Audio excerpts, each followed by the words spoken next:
معبر سيمالكا، فتح ممثلية الإدارة الذاتية في واشنطن، الخفايا الحقيقية وراء الخلاف الدائم بين الإدارة الذاتية والمجلس الوطني الكردي، مشروع الفيدرالية، موقف الإدارة الذاتية من حملات التخوين لرئيس إقليم كردستان السيد مسعود البرزاني.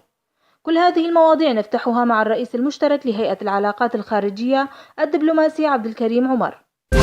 أجاب السيد عبد الكريم عمر عن سؤالنا المتعلق ما الذي حدث بين وفد الإدارة الذاتية الديمقراطية ووفد حكومة إقليم كردستان قائلا: لم ينفتح معبر سيمالكا. حقيقة المعبر لم يفتح منذ تاريخ إغلاقه في 16 من آذار مارس الماضي.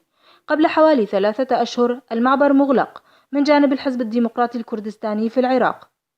وتحدث الدبلوماسي الكردي عن فتح ممثلية الإدارة الذاتية في واشنطن بعد معلومات تفيد بفتح الممثلية مقابل تحرير الرقة قائلا: فتح الممثليات لا علاقة لها بالتنسيق الميداني مع التحالف الدولي بقيادة الولايات المتحدة الأمريكية، ولأننا أصبحنا قوة أساسية موجودة على الأرض وحققنا انتصارات في مواجهة الإرهاب وحررنا جغرافية كبيرة من شمال سوريا من شدادي وسد تشرين ومناطق من ريف حلب. وستعقد جلسة حوار مع وفد الإدارة الذاتية مؤلفة من سينما محمد وبسام إسحاق في الكونغرس الأمريكي من قبل الحزبين الجمهوري والديمقراطي الأمريكي. وعن موضوع خلاف الإدارة الذاتية مع المجلس الوطني الكردي أكد عمر: ليست لدينا أي خلافات مع المجلس الوطني الكردي. وعند الإعلان عن مشروع الإدارة الذاتية الديمقراطية من قبل حزب الاتحاد الديمقراطي، وأصبح فيما بعد المجلس الشعبي لغرب كردستان، وحينها وقع المجلس الوطني على مشروع الإدارة. المجلس الوطني كانت لديه رؤية سياسية أخرى، وخاصة بعد استعمال الكيماوي من قبل النظام في مدينة دوما في الريف الدمشقي. وحينها صرح الرئيس الأمريكي باراك أوباما أنه سيقصف العاصمة دمشق.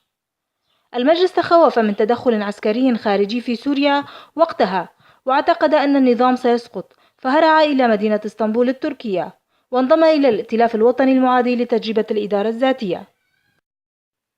وأجاب عمر عن سؤالنا حول تخوين رئيس إقليم كردستان مسعود البرزاني قائلا: نحن كإدارة ذاتية ضد أي تخوين لشخص رئيس إقليم كردستان. وعن ما يجري في الرقة قال عمر: كل العمليات الإرهابية والتفجيرات الانتحارية تأتي من المناطق التي يسيطر عليها داعش، إن كانت من منبج أو من جرابلس أو من منطقة الباب. وبدأت حملة تحرير المنبج والريف الشمالي للرقة. فعملية تحرير الرقة بحاجة لإمكانيات كبيرة ودراسة تحددها قوات سوريا الديمقراطية. وسياسيا نحن جزء من المجتمع السوري وجزء من المعارضة الوطنية التقدمية ضمن سوريا جديدة اتحادية، ولا يمكن بناء سوريا اتحادية بوجود داعش والتنظيمات الإرهابية الراديكالية على الأرض. وفي نهاية اللقاء تمنى الدبلوماسي عبد الكريم عمر النجاح والتوفيق لموقعنا بريس 23. شكرا لبريس 23 وشكرا للإعلامي العمار. حقيقة نعيش فترة تاريخية وانعطاف تاريخي، ونحن نعتقد بأننا جزء من المجتمع السوري وجزء من المعارضة الوطنية والديمقراطية، ونحن متأكدين أن الضمان لنجاح تجربة الإدارة الذاتية الديمقراطية ولتأمين حقوق شعبنا الكردي وفق المواثيق والعقود الدولية مع كل المكونات الأخرى هي بناء سوريا الجديدة، سوريا الديمقراطية الاتحادية.